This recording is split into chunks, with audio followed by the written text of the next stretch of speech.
오늘 우리는 웨스트민스터 신앙 고백서 제12장 양자됨을 살펴보려고 합니다. 사실 몇 주간 계속 연결되는 말씀들이 결코 다른 이야기를 하는 것은 아닙니다. 우리의 영혼이 어떻게 되었는지, 우리의 삶이 어떻게 되었는지를 이야기할 때 구원되었다라는 말 한마디로 모든 것이 다 설명이 가능하지만, 구원을 거듭남이라, 또한 다른 믿음의 일이고 부르심이라, 칭의라 이야기를 하면서 여러 다양한 모습으로 우리의 구원을 설명하게 됩니다. 그것은 전혀 다른 사건이 일어난 것이 아니라 우리 영혼에게 일어난 한 가지 일들이 성경에 기록된 다양한 표현들 때문에 그런 여러 과정들 혹은 논리적인 여러 순서들을 만들어내게 된 것이죠. 그러니 우리는 하나님의 구원받은 하나님의 백성임이 분명합니다.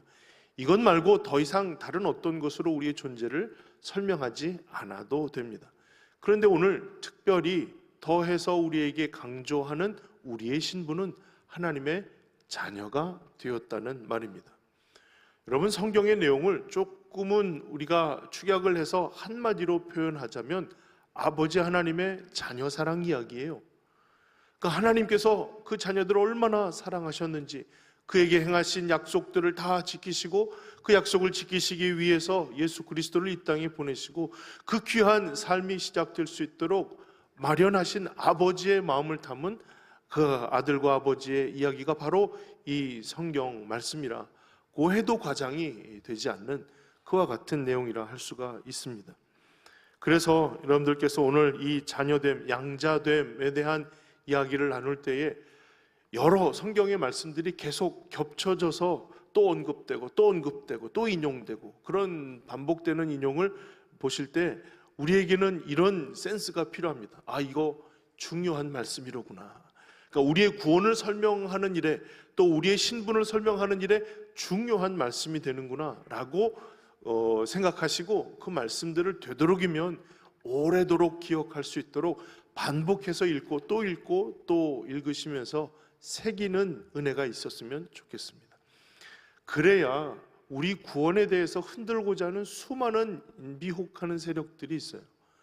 우리의 구원이 완전치 않고 또 우리 구원에 뭔가를 더해야 하고 또 구원을 베푸실 또 다른 이름이 우리에게 주어졌기에 그를 바라보아야 한다라고 잘못 가르치는 일들로부터 우리의 영혼을 보호할 수 있는 중요한 말씀들이 계속 반복해서 언급되거든요. 물론 언급되지 않는 말씀들이 중요하지 않다는 것은 아닙니다만은 우리의 구원을 설명하면서 반복적으로 언급되는 성경 구절들은 몇 구절이라도 우리가 암송하고 기억하고 마음에 새겨 놓아서 되도록이면 그 말씀과 대치되는, 그 말씀을 비껴가는 다른 복음에 대해서, 다른 전달에 대해서 우리가 단호하게 그것을 끊어낼 수 있는 결단이 필요하기에 오늘 우리에게 주시는 하나님의 말씀 속에 또 언급되는 말씀들을 잘 기억하시고, 잘 기억하기 위해서 들음으로만 끝나면 이게 기억력이 오래가지 않거든요. 그래서 자막에 소개되는 말씀들은 그 장절을 기록해 주시면 좋겠어요. 어디든 기록하셔서 우리 댁에 돌아가셨을 때 그것을 다시 한번 꺼내 읽고 또 기회가 있으면 또 꺼내 읽고 그렇게 반복할 수 있는 계기로 삼으시도록 여러분들에게 필기를 권해 드립니다. 꼭 기억하셔서 주시는 반복되는 말씀들을 가지고 우리의 구원에 대한 하나님의 성경의 말씀들을 잘 기억할 수 있기를 주의 이름으로 부탁을 드립니다. 하나님이 이 죄 가운데 죽었던 우리들을 불러내셨어요. 그래서 다시 삶을 허락하셨죠. 생명의 성령의 법으로 우리를 해방하신 일입니다. 우리는 더 이상 죄로 인해 사망 권세 아래 있지 않음을 확인할 수 있게 되었어요. 의롭다 칭함이 된 삶은 단지 죽음에서 생명으로 바뀌어진 것 외에도 삶 전체, 그 존재 전체가 달라지는 놀라운 은혜를 경험하게 되는데요, 이 경험이 바로 하나님의 자녀가 되는 삶을 살게 되었다는 것입니다. 우리가 하나님의 자녀가 되는 삶을 살게 되었어요. 이것이 우리에게 너무나도 큰 변화이고, 그리고 생명을 얻었다라고 함과 함께 주어지는 놀라운 감격의 소식이라는 겁니다. 여러 하나님과 아버지와 자녀의 이야기를 다룬 성경의 이야기들이 많지만 특별히 누가복음 15장에 나오는 탕자의 이야기를 우리는 잘 기억하게 됩니다. 잃은 양과 잃은 드라크마의 이야기에 이어서 세 번째로 등장하는 잃어버린 것에 대한 찾는 이야기가 바로 탕자의 이야기인데요. 아버지께 받을 유산을 미리 받아 챙기고 나가서 흥청망청 자신의 삶을 허비하다가 이제 더 이상 살 길이 없어지자 아버지를 찾게 됩니다. 이미 그로서는 아버지의 관계가 이미 다 끊어져 버렸고 아들 취급하지 않으실 것이라는 생각을 갖고 있었죠. 그게 이제 본인의 생각이죠. 그러니까 아들로 취급을 받기보다 종으로 받아주세요 라는 뜻으로 아버지께 말하죠. 이 말에 대해 아버지의 이야기입니다. 누가복음 15장 22절부터 보시면 아버지는 종들에게 이르되 제일 좋은 옷을 내어다가 입히고 손에 가락지를 끼우고 발에 신을 신기라. 그리고 살찐 송아지를 끌어다가 잡으라. 우리가 먹고 즐기자. 이 내 아들은 죽었다가 다시 살아났으며 내가 잃었다가 다시 얻었노라 하니 그들이 즐거워하더라. 하나님의 자녀가 되었다라고 하는 것을 생각할 때 과연 우리가 뭐가 변했냐, 뭐 어떤 특권이 생겼냐, 뭘 누릴 수 있는가에 대해 관심을 갖고 그것에 대해서 연구하는 것도 의미가 있는 일일 것입니다만은 더 중요하게 여겨져야 할 근본이 있습니다. 우리가 하나님의 자녀 되었다라고 할 때에 우리가 먼저 생각하게 되어야 할 일들은 그것은 바로 아버지의 마음입니다. 우리가 어떻게 하나님의 자녀가 되고 하나님이 우리를 자녀 삼으실 수가 있지? 그 아버지의 마음이 어떠한가를 우리가 살피는 일이 중요합니다. 왜 중요한가는 우리 요한일서 3장 1절의 말씀을 통해서 알 수가 있는데요. 보라, 아버지께서 어떠한 사랑을 우리에게 베푸사 하나님의 자녀라 일컬음을 받게 하셨는가. 우리가 하나님의 자녀라 일컬음을 받게 된 조건, 이유에는 우리의 능력이나 우리의 재능이나 우리의 활달함이나 능력이나 어떤 것들도 그 조건이 되지 아니하였음을 우리는 이미 잘 알고 있습니다. 유일한 조건이 있다면, 그 이유가 딱 한 가지 있다면 그것은 바로 하나님의 사랑입니다. 아버지의 사랑입니다.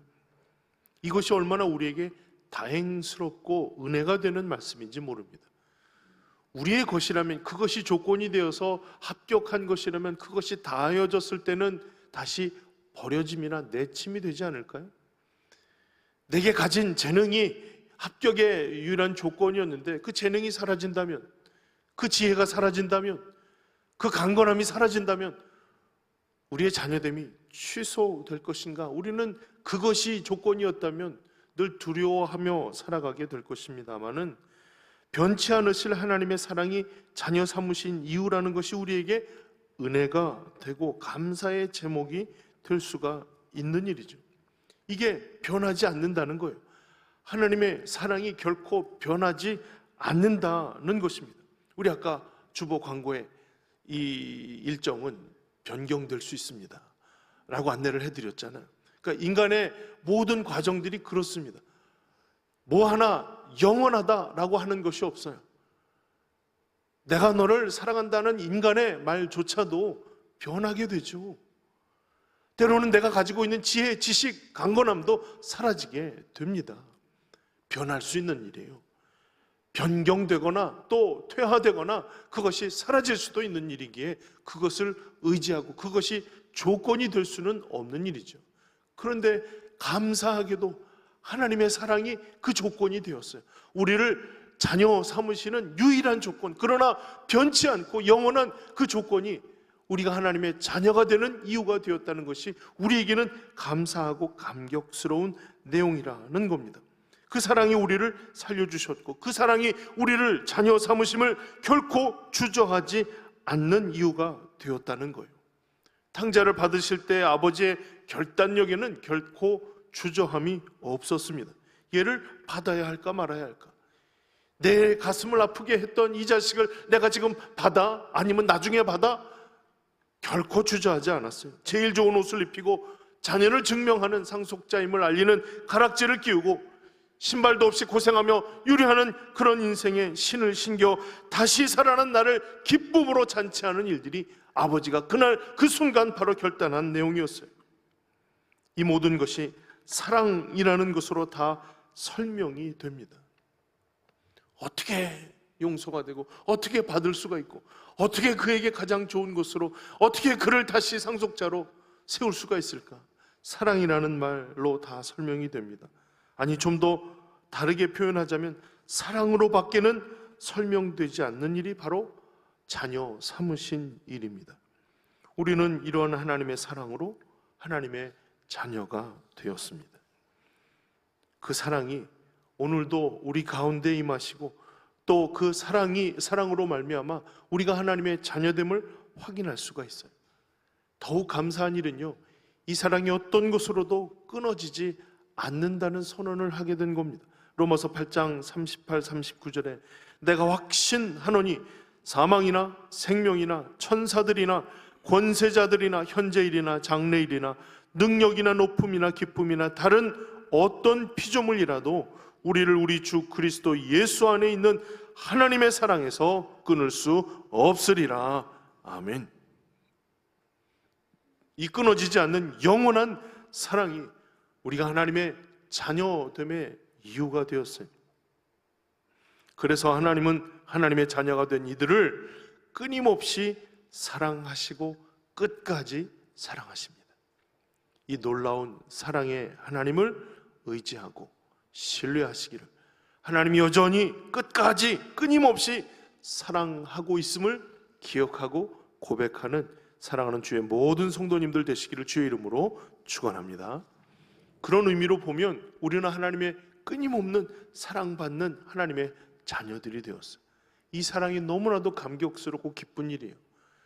그 사랑이 나에게뿐만이 아니라 누군가에게, 그에게도 전달되고 그도 느끼고 그도 감격했으면 좋겠어요. 그것을 통해서 우리들의 마음이 그를 향한 하나님의 사랑이 임하기를 소망하며 기대하고 기도하게 되고 그를 붙잡고 하나님의 사랑이 이와 같음을 증거하게 되는 일이죠. 오늘 그거 해보려고요. 우리 양옆에 있는 분들, 앞뒤에 있는 분들에게 저를 따라서 이와 같이 고백했으면 좋겠습니다. 주님이 당신을 사랑하십니다.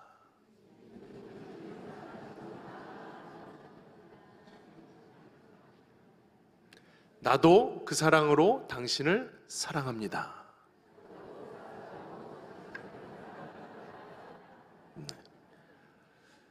쑥스러우시죠?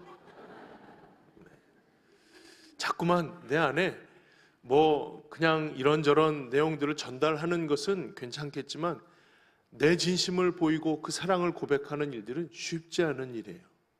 자꾸만 주저가 돼요. 괜찮을까? 더 해야 될까? 말아야 될까? 근데 여러분, 아버지가 아들이 올 때 주저하지 않고 받았잖아요. 가장 좋은 옷을 입히고 신발을 신기고 가락지를 끼우고 송아지를 잡고 잔치를 벌이자. 주저하지 않으셨거든요. 얼마나 큰 사랑으로 우리가 받았으면 하나님이 우리를 자녀 삼으심에 대해 이와 같이 고백할 수가 있는가? 이 귀한 고백은요, 단지 주님이 우리를 사랑해 정도로만 끝난 것이 아니라 그 사랑을 보이시고 그 사랑을 입히시고 그 사랑 가운데 거하게 하신 증거가 우리에게 분명하기 때문에 그와 같은 말에 아멘 할 수가 있는 거예요. 그렇다면 우리에게도 주저함이 없기를 위해서 구하며 또 우리의 사랑의 고백과 우리가 하나님이 당신을 사랑한다는 그 전달하는 일들이 결코 자신 없는 고백으로 비춰지지 않기를 위해서 우리는 좀 더 담대하게 고백하고 분명하게 고백할 수 있어야 하겠습니다. 그래서 제가 포기하지 않고 다시 한번 하려고요. 그래서 양옆에 있는 분들, 앞뒤에 있는 분들에게 분명하게 고백했으면 좋겠습니다. 하나님이 당신을 사랑하십니다. 네. 하나님이 당신을 사랑하십니다. 그 사랑으로 나도 당신을 사랑합니다. 네. 넘어야 할 산이 높아 보입니다. 그러나 포기하지 않겠습니다. 하나님께서 날 사랑하셔서 자녀 삼으심이 감사이고 감격이고, 이 말도 안 되는 이야기인데 하나님이 행하셨어요. 그 사랑이 당신에게도 임하기를, 당신도 사랑하십니다. 그 사랑으로 나도 당신을 사랑하고자 합니다 하는 귀한 고백이 분명한 믿음의 고백이 되고 그를 향한 하나님의 선포가 되어지기를 주의 이름으로 축원합니다.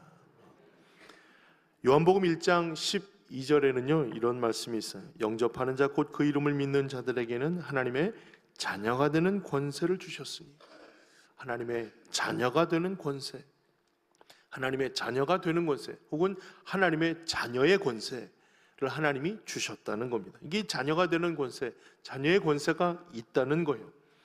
이 자녀에 되는 권세가 분명하게 우리에게 주어서 우리는 받고 그것을 누릴 수 있는 명확한 주고받음의 근거가 있다는 것이죠.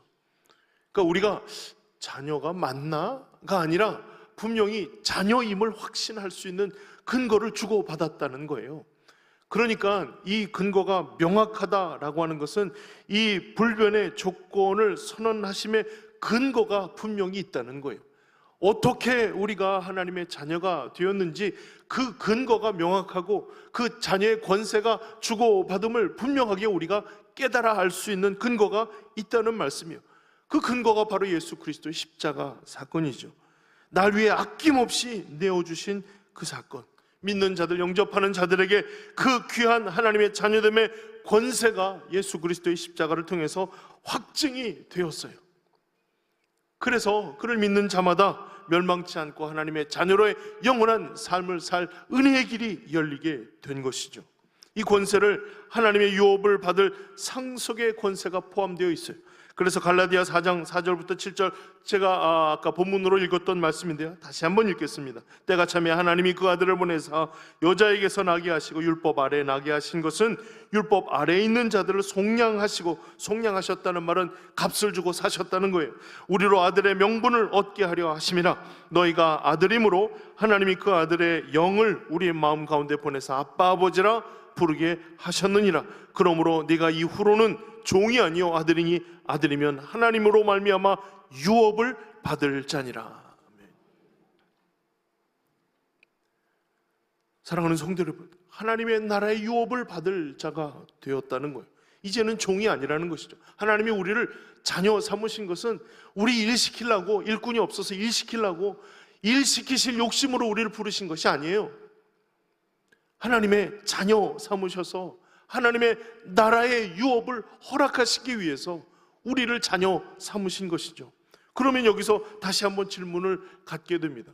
하나님이 놀라운 은혜를 우리에게 이렇게 주셔서 감사한데, 질문이 있는데요, 굳이 왜 자녀로 삼으셨을까요? 살려주셔도 되잖아요. 이것만 해도 얼마나 감사한 일이에요. 게다가 죄 없다, 의롭다 칭하심을 얻는 것도 우리에게는 얼마나 귀한 일들이에요. 하나님 여기서 멈추셔도 되잖아요. 그냥 의롭다, 의롭다, 그리고 뭐 사랑한다, 사랑한다 이야기해 주시고 그냥 살려는 줄게, 뭐 이 정도로만 해도 우리는 어마어마한 은혜를 받은 거예요. 그런데 굳이 자녀 삼으시기까지. 여러분, 선한 사마리아인의 비유를 잘 아시죠? 전혀 연고도 없는 사람인데 강도 맞아 거반 죽게 된 사람을 그 치료하고 또 그에게 먹을 것, 또 그가 고침을 받기 위해 약 복용하는 모든 과정들을 이제 그가 할 일이 있어서 떠나갔다 오는 그 과정까지 여관 주인에게 그걸 부탁하고 가잖아요. 이것만 해도 얼마나 큰 일이에요. 이런 이웃이 되라는 거 아닙니까? 하나님 여기서 멈추셔도 되잖아요. 우리를 살리실 때 살려놓고 너 죄 없다 라고만 하셔도 될 텐데 굳이 자녀 삼으신 이유가 뭘까 하는 겁니다. 고린도후서 6장 16절에서 18절에 보시면, 내가 그들 가운데 거하며 두루 행하여 나는 그들의 하나님이 되고 그들은 내 백성이 되리라. 그러므로 너희는 그들 중에서 나와서 따로 있고 부정한 것을 만지지 말라. 내가 너희를 영접하여 너희에게 아버지가 되고 너희는 내 자녀가 되리라. 전능하신 주의 말씀이니라. 아멘. 여기 하나님, 백성, 아버지, 자녀 되는 그 관계를 주님이 우리에게 설명하시면서 그 중간에 그들과 나와서 따로 있고 부정한 거 만지지 말라라고 말씀하시잖아요. 원래 고린도후서 6장의 말씀이 시작이 믿지 않는 자들과 멍에를 같이 하지 말라라는 말씀으로부터 시작하거든요. 그러면서 하나님의 성전으로 살아야 할 거룩한 존재라는 것을 우리에게 말씀하시고 하나님의 백성이 되는 것, 하나님이 우리의 아버지 되심을 이와 같이 설명하고 있는 그런 말씀의 흐름입니다. 그러니까 이 말씀을 통해서 하나님이 우리 하나님 백성, 하나님이 우리 아버지, 우리는 자녀, 그래서 하나님과의 관계를 설정하면서 우리가 살아가야 할 하나님 닮은, 하나님을 쫓아 살아가는 삶의 과정이 있다는 것을 우리에게 설명해 주시는 거예요. 왜 우리를 자녀 삼으실까? 살려만 놓으셔도 되는데 왜 우리를 자녀로 삼으셔야 되는가? 하나님 닮은 하나님의 길 걸으라고, 하나님 닮은 하나님 삶을 살라고, 우리를 끝까지 책임져 주시기 위한 하나님의 결단이라는 거예요. 생각해 보세요. 사마리아인이 돌아와서 살게 됐어요. 그 이후에는 책임지지 않아도 되잖아요. 그것도 위대한 일이기에 그 이후의 삶이 어떻게 되든 그냥 흩어지면 돼요. 도와주셔서 고맙습니다. 살려주셔서 고맙습니다. 평생 잊지 않겠습니다. 괜찮습니다. 자신의 길 가면 되는 거예요. 그런데 자녀 삼는다는 것은 그 이후의 삶 또한 책임져 주시겠다는 거예요. 그 책임이 어디에 있는가? 하나님 닮은 거룩한 삶으로 하나님이 이끌어 주실 일들에 대한 하나님의 책임을 다하시겠다는 거예요. 그래서 나는 하나님이 되고 너희는 내 백성이 되고, 나는 너의 아버지가 되고 너희는 내 자녀가 되는 거야. 이 관계를 통해서 우리를 끝까지 책임지고자 하시는 하나님의 의지를 이 말씀을 통해서 우리에게 선포하신 겁니다. 또한 살아있음으로 인해서 우리에게는 거룩한 책임감이 부여됩니다. 죽은 사람에게는 책임을 줄 수가 없잖아요. 물을 수가 없잖아요. 그런데 산 사람에게 책임을 묻는 거예요. 그러니 우리를 살리셔서 하나님의 자녀로 온전한 삶을 살 수 있으며 그에게 맞는 책임을 부여하신 것이죠. 사명에 대한 책임, 영혼에 대한 책임, 거룩에 대한 책임을 우리로 하여금 짐을 짊어지고 나아갈 수 있게 하셨다는 겁니다. 그러니 사랑하는 성도 여러분, 하나님 나라를 유업으로 받는다는 것이 뭐예요? 하나님 나라의 삶을 살 수 있도록 길을 열어주셨다는 의미입니다. 하나님 나라의 삶을 살 수 있도록 길을 열어주신 거예요. 그 삶을 살 수 없었던 죽은 사람들에게 살려서 그 길을 걷도록, 그 길을 걸을 수 있도록 우리를 자녀 삼으셨다는 것이 이 자녀 삼으심의 이유라는 겁니다. 그러니 나를 살리신 것도 감사한 일이고 죄 없다 칭해 주신 것도 감사한 일인데, 내가 하나님의 의로운 길을 서서 그 길을 걸을 수 있도록, 하나님 나라의 삶을 살 수 있도록 우리를 이끌어 주시고 책임져 주실 일들을 기대할 수 있으니 얼마나 더 큰 감사의 일입니까? 여러분, 이것이 우리에게 그냥 한번 살아봐 라고 기회만 주신 것이 아니라 온전히 살 수 있도록 모든 과정들, 모든 상황들을 하나님께서 허락해 주셨다는 거예요. 히브리서 1장 14절에 모든 천사들은 섬기는 영으로서 구원받을 상속자들을 위하여 섬기라고 보내심이 아니냐. 결코 그 걸음이 홀로의 걸음이 되지 않도록 섬기는 천사들을 보내어 주셨다는 거예요. 여러분, 우리의 삶이 섬기는 천사들의 섬김을 통해서 하나님께서 하나님 나라 유업을 받으며 살아가는 귀한 은혜의 삶을 살 수 있는 그 길이 열려지게 되었다는 거예요. 하나님이 결코 홀로 걷지 않도록 돕는 천사들을 통하여 우리를 풍성한 은혜의 길로 인도하신다는 거예요. 그리고요, 또 한 가지, 베드로전서 3장 7절의 말씀인데요, 이건 남편들에게 주시는 말씀인데 여기에 우리가 유의해야 될 부분들이 있어요. 남편들아, 이와 같이 지식을 따라 너희 아내와 동거하고 그를 더 연약한 그릇이요 또 생명의 은혜를 함께 이어받을 자로 하나 귀히 여기라. 이는 너희 기도가 막히지 아니하게 하려 함이라. 아멘. 이것은 남편들에게 아내에 대해서 설명하는 부분들로 우리가 이제 잘 이해를 하고 있는데요, 단지 이게 남편과 아내에게만 국한되는 이야기는 아닙니다. 남편들이 지식을 따라 아내와 동거하는 일들, 그와 같은 일들은 우리에게 있어서 자연스러운 일인데요, 그를 어떻게 여기라 라고 하는 일들은 우리가 가져야 할 사명에 대한 부분이에요. 그것은 바로 더 연약한 그릇이고 생명의 은혜를 함께 이어받을 자, 하나님께서 함께 동거하게 하시니가 생명의 은혜를 함께 이어받을 자로 귀히 여기라, 함께 이어받을 자에게 귀히 여기라는 거예요. 사랑하는 성도 여러분, 아담에게 하와는 돕는 배필로 보내어 주셨어요. 그리고 돕는 일들을 통해서 충분히 서로 간에 하나님이 주신 유익함을 서로 주고받을 수 있도록 은혜를 허락하신 것이죠. 그 은혜가 이제 남편들에게 더 귀히 여기라, 남편에게 또한 귀히 여김을 받으며 서로 돕는 동역자의 역할들을 감당할 수 있도록 보낸 바 되었다는 거예요. 그렇게 알아서 더 귀히 여기라. 이를 통해서 우리가 필요에 따라 하나님 앞에 돕는 은혜를 얻기 위해서, 하나님 앞에 나갈 기도가 막히지 않기 위해서 하나님의 도우심을 구하고 은혜를 구하고 모든 상황과 형편 가운데 하나님의 뜻을 알기 위하여 기도하는 모든 기도가 막히지 않도록, 그 기도의 호흡이 막히지 않도록 돕는 배필들을 더 귀히 여기며 살아갈 은혜의 삶을 우리에게 부여받게 되었다는 거예요. 그러니 사랑하는 성도 여러분, 천사가 섬기죠. 돕는 동역자들을 통해서 함께 그 마음을 이어나갈 수 있도록 하나님께서 베풀어 주시고 또 보호하시고 인도하시는 걸음을 지속하시겠다라는 거예요. 그러니 하나님의 자녀로서 갖게 되는 무거운 짐에 대한 부담들이 섬기고 돕는 이들을 통해서 충분히 감당할 수 있는 것으로 우리에게 주어지는 삶이니 결코 부담스럽지가 않은 거예요.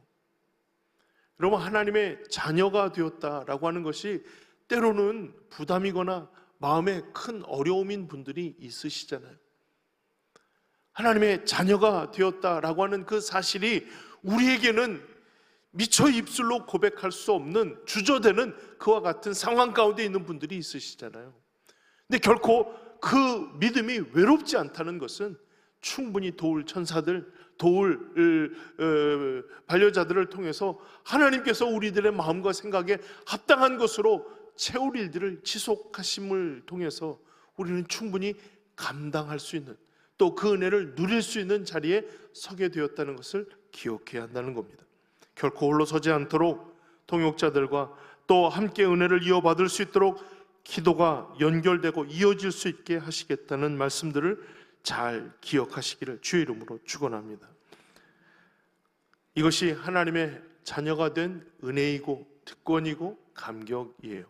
그런데 우리가 한 가지 또 잊어서는 안 되는 일이 있습니다. 하나님의 자녀가 됨으로 시작되는 일들이에요. 그것이 히브리서 12장 5, 6절인데요. 내 아들아, 주의 징계하심을 경여기지 말며 그에게 꾸지람을 받을 때 낙심하지 말라. 주께서 그 사랑하시는 자를 징계하시고 그가 받아들이시는 아들마다 채찍질하심이라. 아멘. 조금 마음에 무거움이 더 생기는 구절일 수도 있습니다. 하나님이 사랑하는 자를 징계하고 받아들이시는 아들마다 채찍질하신다는 거예요. 때로는 하나님이 징계하시고 꾸지람을 주실 때에 그것을 경히 여기거나 또 낙심하여 무너지지 않기를 바라는 마음은 하나님과 그 아들 된 자녀 된 관계가 결코 끊어지지 않기 때문임을 기억하기 때문입니다. 꾸지람을 주는 것은 넌 이제 호적에서 파버려 라고 단절을 의미하는 것이 아니라는 거예요. 꾸지람을 주고 채찍을 주고 회초리를 드는 데는 분명 그 아비의 분명한 마음이 있다는 것이죠. 이것을 잘 기억하지 않는다면 그 꾸지람이 있을 때 그냥 그렇게 살지 뭐 그러고 넘겨 경히 여기거나 아니면 그것으로 인해서 낙심하고 마음이 상하여질 때가 있다는 거예요. 그러지 말라는 것이죠. 사랑하는 성도 여러분, 우리가 하나님의 자녀이기에 하나님의 회초리를 받는 겁니다. 하나님의 자녀이기에 하나님의 꾸지람을 듣게 되는 겁니다. 그런데 그때 낙심하지 않아야 할 분명한 이유가 하나님의 모습 속에 있어요. 이것을 잘 표현한 것이 시편 89편 30절부터인 말씀인데요. 만일 그의 자손이 내 법을 버리며 내 규례대로 행하지 아니하며 내 율례를 깨뜨리며 내 계명을 지키지 아니하면 내가 회초리로 그들의 죄를 다스리며 채찍으로 그들의 죄악을 벌하리로다. 이것은 아까 우리가 읽었던 말씀과 별반 다름이 없어요. 특히 구약에서의 하나님을 보면 하나님의 엄하신 그 회초리가 때로는 두렵기도 합니다. 하나님이 치실 때는 가차없이 치시거든요. 그야말로 넌 죽었어 하는 하나님의 그 진노의 콧김만 쥐어도 막 바스러질 것 같은 그런 두려움이 우리에게 있습니다. 그런데요, 89편의 말씀 여러분들 꼭 집에 가셔서 한번 그 이후의 말씀도 읽어봐 주시기를 부탁을 드립니다. 왜냐하면 하나님이 이와 같이 죄악을 벌하시고 회초리로 다스리고 이와 같은 하나님의 진심이 담겨진 말씀이 뒤에 나오기 때문이에요. 그 이후의 말씀은 이렇습니다. 하나님은 택하신 자들을 징계하실 때 그 징계가 그들을 죽이고 그들을 끊어버리기 위함이 아니라 징계 중에 하나님의 마음은 인자와 성실을 폐하지 아니하시고 언약을 깨지 않으신다는 겁니다. 때리시지만, 꾸지람 주시지만 인자와 성실을 폐하지 아니하시고 그리고 언약을 깨뜨리지 않으신다는 거예요. 여전히 그 언약은 유효하고 여전히 그 사랑도 유효하고 또 그 하나님의 약속을 지키시는 성실하신 하나님의 모습도 여전히 일하심으로 우리와의 간격이 결코 멀어지지 않았음을 분명하게 선언하고 있어요. 그러니 사랑하는 성도 여러분, 때로는 매맞고 때로는 하나님의 긴 침묵을 경험하면서 실망하잖아요. 하나님 나를 버리신 거예요? 나를 잊어버리신 거예요? 그러나 하나님의 진심은 여기에 있지 않은 거예요. 그 회초리에 담겨져서 우리를 교훈하시고 우리로 하여금 온전한 길, 바른 길을 걸을 수 있기를 위해서 그 눈물을 삼키며 우리에게 회초리를 대시는 부모의 마음이 바로 하나님의 마음이심을 알게 해 주시는 거예요. 인자와 성실을 폐하지 않으시고 언약을 깨지 않으실 하나님, 그 하나님의 징계하심이 있을 때 우리는 여전히 우리를 사랑하시는 하나님을 떠올릴 수 있어야 하겠습니다. 그래야 맞는 중에도 하나님을 의지하고 이 고통 속에 눈물 흘리지만 하나님이 나를 안아주실 것을 기대하며 주님 앞에 설 수 있는 거예요. 징계가 두렵고 고통임은 분명합니다. 그러나 인자와 성실로 여전히 우리를 품어 안으시는 하나님, 언약을 지키시기 위해 신실하신 하나님을 의지할 수 있다면 말이죠. 비록 두렵고 고통이 강하지만 그 침묵이 답답하고 견뎌낼 수 있는 마음이 부족하지만 그래도 하나님을 의지함으로 우리에게 주어진 하루하루의 날들 속에 주시는 은혜와 또 위로의 말씀들을 경험할 수가 있을 것입니다. 사랑하는 성도 여러분, 우리는 하나님의 자녀입니다. 하나님이 핏값을 주고 사신 주님의 사람들입니다. 그러기에 하나님이 그 사랑으로 우리를 품어 안으셨기에 우리의 부족하고 연약한 여부와 상관없이 하나님이 여전히 인자와 성실로 붙드시고 언약을 지키시며 우리를 이끌어 가실 것입니다.